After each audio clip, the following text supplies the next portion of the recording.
Good morning. Welcome to Be the Change podcast. Today is episode number 1. So we are going to introduce ourselves and kind of explain how we got here, our journey, I suppose, to sitting here, is crazy as it is. So we're excited. We hope you're excited. I'm Melissa. Oh, I just did that. I did it too. Look, first episode is going to be all kinds of crazy things happening. So I'm Ashley. Hello, everybody. Good morning. Oh, and I'm Melissa. Okay, so do you want to start or do you want me to start? Go ahead. Okay, so again, I'm Ashley. For those of you who don't know me, my part of my story, I'm just going to touch on the past 10 years of my life. I have a very long testimony with lots of details, but I really want to focus on the last 10 years. So I'm currently 30. So a lot of my, I guess, big life changes started when I was 21. So I guess 9 years. But I guess I'll just go ahead and dive into everything. So I feel like, yeah, I love your story. Oh, it's a crazy one for sure. I love crazy stories though. So, let's see, where do I start? So 9 years ago when I was 21, I was somewhat, not forcefully moved to Georgia, but I was encouraged heavily by my father to move to Georgia with my grandparents. I was making some poor choices in life that I had burned some bridges with people in my family. And where were you before? We were in Tennessee. Oh, okay. So kind of on the Tennessee-Kentucky state line. Oh, wow. Yeah. And if you can't tell, we're getting introduced to each other as well. Yes, we're still learning. We don't really know each other's stories that well, but all the good details. Yeah. And wow. My dad, he's incredible. He's a pastor. I've been raised in church. Very good foundations in my family. So yeah. While some people are like, oh, what your dad did is kind of mean, it really wasn't. No. Like he was he knew what he was doing. Sure. And because of what he did for me, it changed my life for the better. Yeah. So again, I made some bad choices. I burned some bridges. And he was very clear. He didn't agree with some of my life choices. Right. And I was being a stubborn 21-year-old and straight up told him I didn't really care. And so when my plans fell through on what I was going to do, he encouraged that I move to Georgia with my grandparents.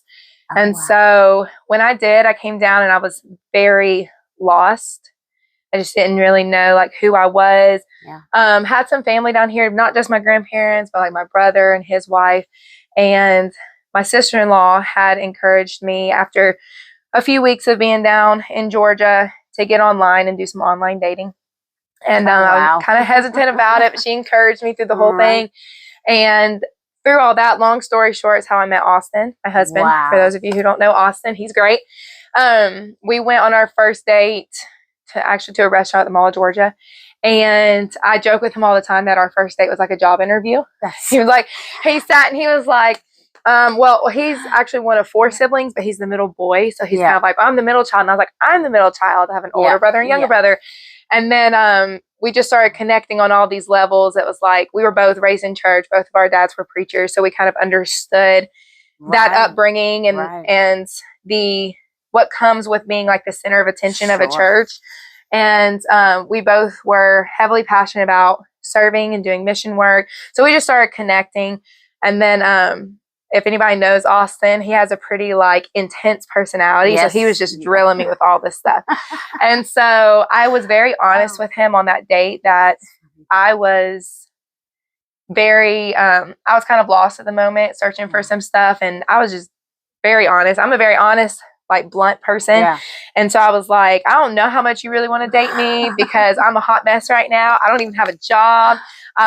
So, but apparently he liked that because he was just like, not liked it as she's a mess, but he knew, and he later told me you were a challenge. He saw through that, and he saw actually who I was aside from all of that. Right. So that really meant a lot to me. So anyways, we actually ended up, I think we only dated 2 months. So we met September, and then in November he proposed to me. Wow. Yeah. He said he knew after meeting me. I was like, yes, thank you. And that's right. But then we were actually engaged for 13 months and then we got married. Wow. So yeah, and that's kind of that part of my story. But with meeting him, and then, the 20s are just a crazy time. Some people love their 20s. Some people experience all kinds of things. My 20s were not the best. I'm very glad to be out of that era. Amen. And some great things happened in my life. Sure. I mean, met my husband, all of my first, like buying my first house, having 2 kids. So all of that was great. But definitely with that, because I made a note on here, like having 2 kids, any woman out here that knows how it is like having all the emotions. Right. I had postpartum depression with my first. It got to the point where I was teaching in Gwinnett County, commuting to Winder, and I told Austin there were days I got in the car, like I didn't want to come home. Like I would just, I was emotionally done, and I just, coming home stressed me out more, not because of anything anyone was doing, but because of my emotions. Right. So I went through like the deepest of deep postpartum, and then all of that was around the time COVID hit. So then whenever we were trying to get me help, couldn't find anything because everything was shut down. So it was just, obstacle after obstacle. Right. Well, I ended up kind of after having Benjamin, decided like I tried to do medication, but then I didn't like how that felt. So I did it for a few months and then took myself off of it, which I know you're not supposed to do. Right. But I had decided I was going to be better. Yeah. And so when I had gotten to that mindset, then I was able to kind of get out of my rut. It was not easy. I know it kind of sounds like, I was able to. It was not easy. Yeah. Well, I did end up getting in a better place mentally. And then I had Henry, my second one, in 2021. It was a completely different experience because I didn't have postpartum. But then after having him, I dealt with other areas of depression. And then it wasn't related to him at all. It was just me having a hard time in my head all the time, thinking about what other people think about me, comparing myself to other people. And then that was also followed with like the worst year of my marriage, like the 7-year itch. And it was just battle after battle after battle. And I just felt like I couldn't win.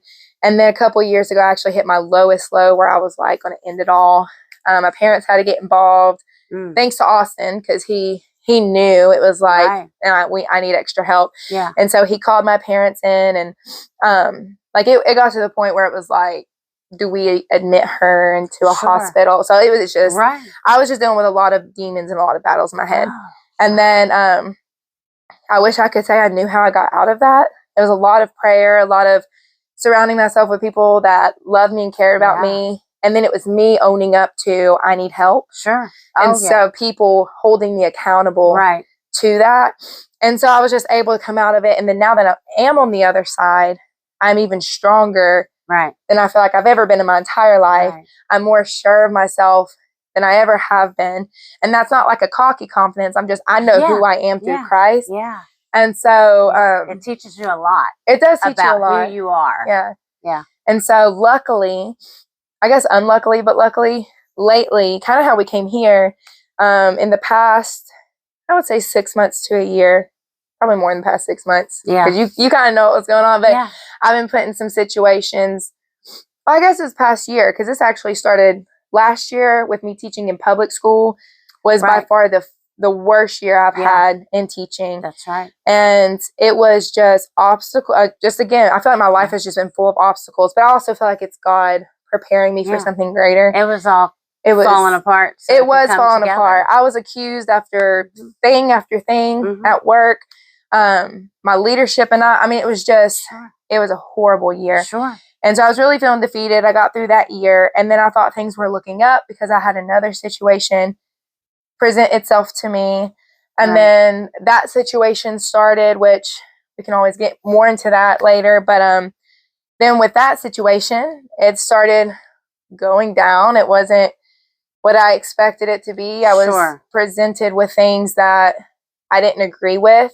Right. And then, there was a lot of details with that. But when I tried to stand up for things, it went the opposite way. People were believing lies about me that weren't true. And it was just one of those things that if I wasn't as strong as I am in my faith now, it really would have defeated me. Right. Which it was still heartbreaking, still sad, still lots of tears, but I didn't get into that same mind space. Right. It was different. It was different. It was different. And then part of I know you and I have talked about is I was faced with situations in my most recent scenario where the old me would have been like busting out in a hallway, cussing somebody out, like, how dare you? But I knew, I could feel it, that I was at that point of anger. Not that I was going to react that way, right, but I also didn't want to ruin my witness and my ministry and my character that I had been working so many years to build. And so that's why I knew it was time. I was like, you know, I'm getting too old for this. And when I know something's not aligning with God, I'm exiting. Yep. So I did. I exit myself. But then ever since then, it's like I've been rewarded. Yeah. And so everything in my life has just been, it's all coming together. Now, there was also more bad luck after I got in a car accident, lost my car. But, you know, I think it was just, minor. it was test after test. Yeah. And then now I just feel like I'm on the other side. And there are so many small stories within that story. But one of my favorite verses is from Philippians. It's Philippians 4:8. And it says, finally, brothers and sisters, whatever is true, whatever is honorable, whatever is just, whatever is pure, whatever is lovely, whatever is commendable, if there are any moral excellence, and if there's anything praiseworthy, dwell on these things. So I'm like, you know, all I'm going to do is I'm going to dwell on Christ. I'm going to dwell on what is true and what is pure. And then if something in my life doesn't align with that, then it is okay to remove it. That's right. To move forward. That's right. So I know that was a lot of talking, but that was kind of kind of it in a nutshell. So true though, because oh gosh, for so many reasons, you know, I too, well, I'm 50, so like a far cry from 30, but it's funny because your 20s and all of that, like very similar. Like I came to Georgia from somewhere else, you know, granted I've married and divorced and, you know, remarried, and I know that, you know, that's not the way it's supposed to be, but I'm forgiven for that, you know, thank God. And I've had to work through that, like really. And I didn't think I did, but you know, you do. You know, anytime you're trying to walk the Christian walk with the faith and truly be like Jesus, you have to work through all of that. It doesn't matter. Like I sent out apologies I never thought I would send. All never expecting any I forgive you in return. Like that wasn't why I did it. Like, you know, but I'm 50, so I'm going to go my last 10 years. Well, I think I actually started 2012, so a little bit further than that. But I had worked at a grocery store. It was the best job ever. I loved it. But that store closed. I had to relocate, and anyway, I went to a job. I ended up, oh boy, it was awful. And that's actually where my rock bottom started. It continued for many years after that, but it started in 2012 when I had to change what I was doing. And finally, you know, I looked to all the worldly things, you know, shopping and all of it, just overindulging in everything. And, you know, wondered why is my life in shambles? Well, gee, one night I'm sitting, you know, on the couch and minding my own business, off probably in my own head somewhere, and very clearly heard it was all to get you closer to me. And I knew who that was. Like nobody else heard that, only me. And I'm like, wow. Because I was 100% sober. There was no, you know, no explanation on why I was hearing the voice. But anyway, I knew who it was, and I knew that I was doing the right thing, because I had started to get deeper going to church and really, really trying to be the person that I'm supposed to be. I was very lucky where I went. A friend of mine had introduced me to a company, and I became part of that. And it was a team effort, but we had a bunch of women who all had the same common goal, like just to be a good human. Like that was what we did every day, just be a good human. But for those people, I would have never known what that meant. Like, I didn't know good humans. What are you talking about? So I kind of learned how to not be weird trying to just talk to people, because people are like, why I'm still weird talking to people, but I reach out. I'm like, and I may not have, it may have been 15 years ago, but I'm going to reach. And a lot of people are like, what do you want? Yeah. What do you want? Well, what's the catch? Yeah. While, I was selling something, I wasn't ever comfortable really.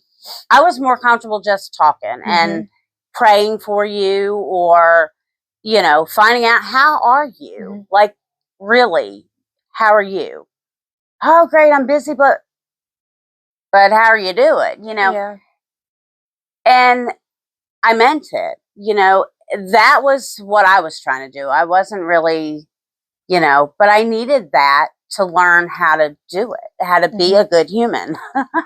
You need examples. I didn't have. So I was grateful for that. And that's what brought me here, was like that stopped, that ended, and I didn't like it. Like, I felt like people were taking away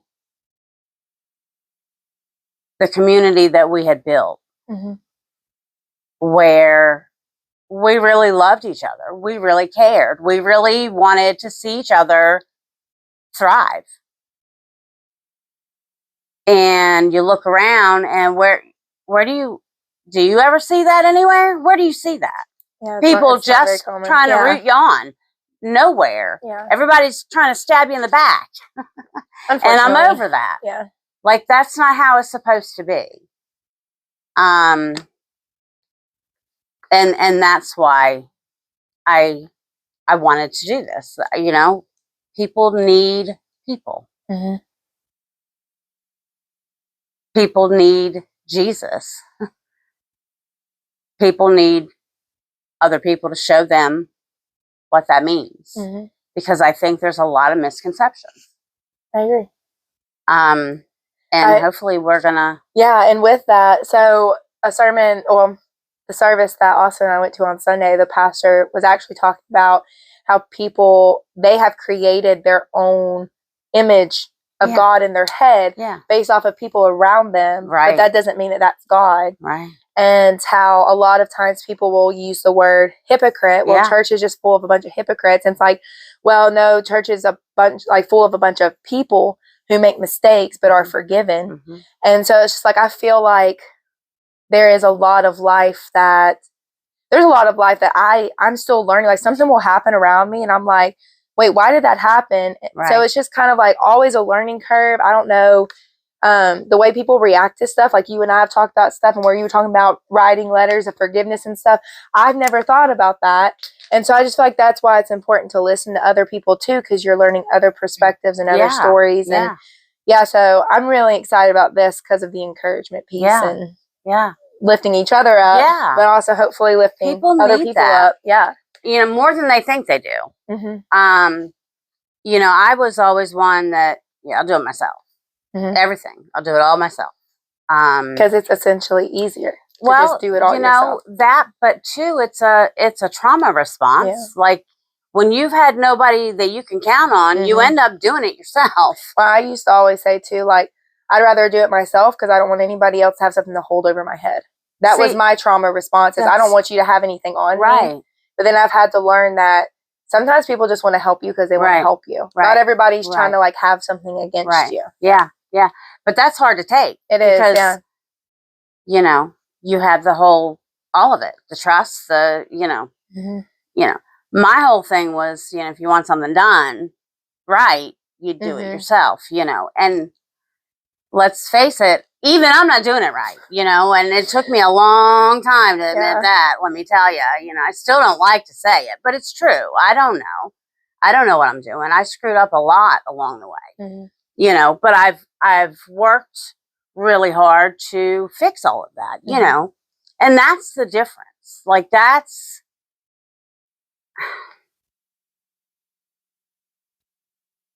I understand the whole hypocrite thing because I hear that a lot too. Like Mhm. I'll ask people, do you go to church? Where do you go to church? Or, whatever.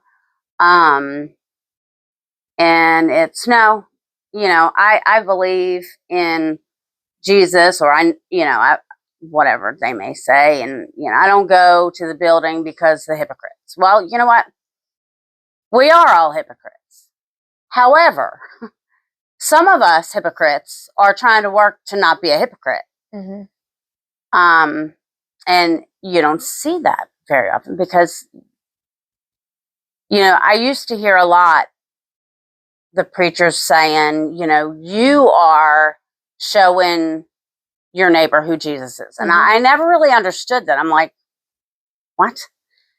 I get it now. Like, you may be the only one that shows them. And I'm like, how in the world? Yeah, that's a lot of pressure, Yeah. But I misunderstood,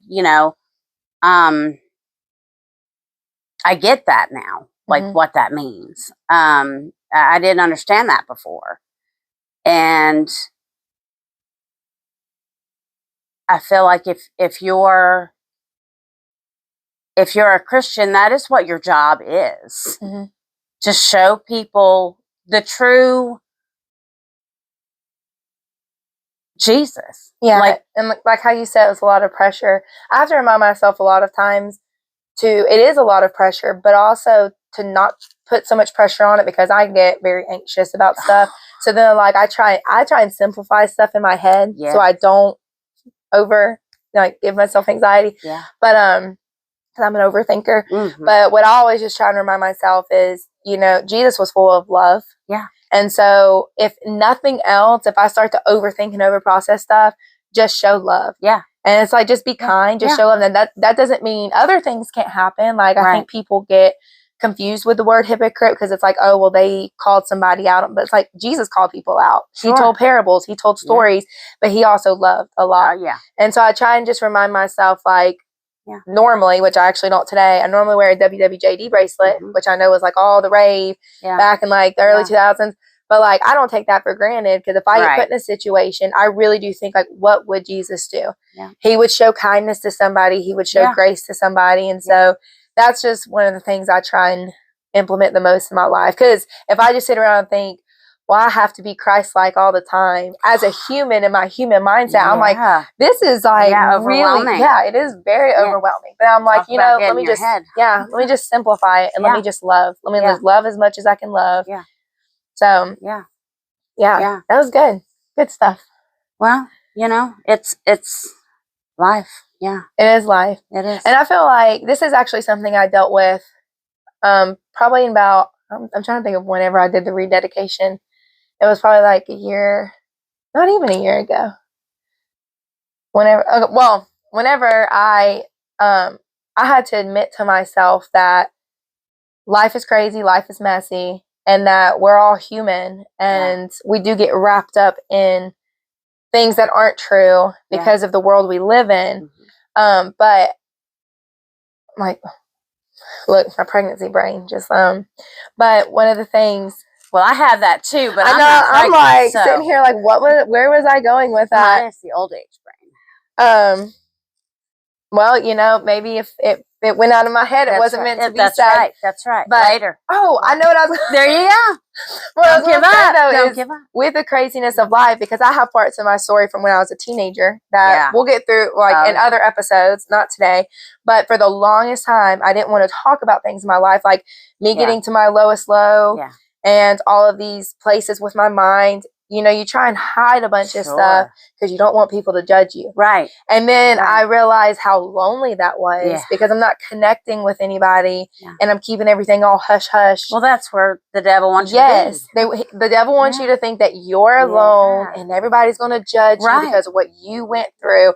And I was kind of like, screw that. Yeah. And so when I started feeling comfortable with telling my story and what God has brought me through in this world we live in, because everybody who is a Christian, people who aren't even Christians, know we live in a crazy world. Right. And so when you start to openly talk about, like, I'm an overthinker, I'm an overprocessor, which often leads to anxiety. Mm-hmm. I've dealt with multiple instances of depression. Sure. Like, when you start to talk about that, you realize everybody's raising their hand saying, oh, you know what? I do that too. Like, as women, I mean, as people in general, because I know men also go through things, but like as women, we are talkers, we are emotional beings that need a connection. We have to have that. Yes. And it's like, I love my husband to death, but there are times, and he's even admitted, sitting down with him and trying to explain to him my thought process and my emotions, he will literally look at me and he's like, I don't know how you're feeling or what you're thinking. Like, his man mind truly does not understand, because that's not how God wired us. Right. And so whenever you're telling your story as a female and connecting with other females,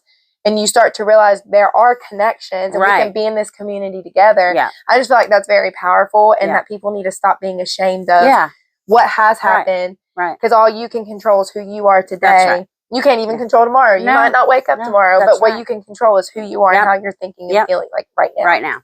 Yep. So, and being in the moment. Absolutely. Which makes you got to focus. Yes. You got to drown out the noise, because there's a lot of noise. You know, it's a lot of people in your ear. Yes. You know, I feel like it's, I don't know. Everybody's competing for something. But I look and I'm like, what? What is it? I don't get it. Yeah. And I'm sure that probably drives some people crazy, that I don't get it. You know, I don't know. I don't know. You know, I've been on the very bottom. I've been on the top. I've been on the very top of whatever, because, you know, the very top is what it, you know, it hasn't gone any further than that. So whatever. But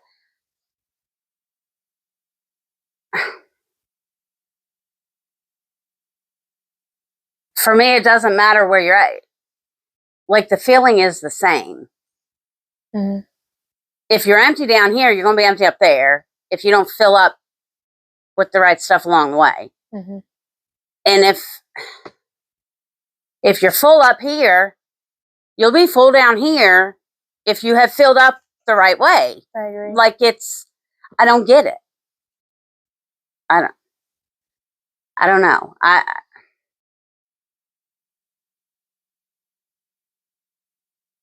I guess one of the things, you know, that a lot of people have dealings with or problems with, issues with, is like comparing. Absolutely. You know? Yeah. I don't understand that, because I don't, thank God I don't have that. Like, I have a lot of other things, but I don't have that. Like, I've never understood being jealous of what somebody has, what, you know, versus I don't know. I don't understand that part of life. Or, you know, they look like they're doing so much better than I'm doing. See, I used to do that, but then Austin reminded me like over and over again, just because somebody appears a certain way, you don't actually know. Like, it could be genuine, it could be fake, but you don't know. Right. And so it's not. And then I always had an issue because I always have older friends. It's just naturally who I connect to on a spiritual level. And so I would be like, look at the stage of life they're in.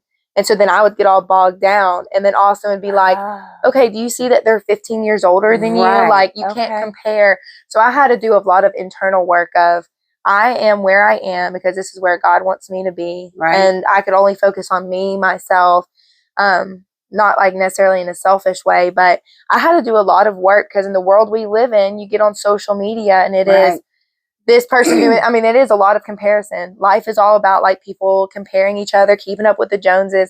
And so I had to do a lot of, like, I know that firsthand, the comparison feeling. It is hard and it can just be really hard on your spirit and your mind and your heart. And so I had to do a lot of self-work. And then now there's still times when I'm like, oh, this person's doing this, that must be nice.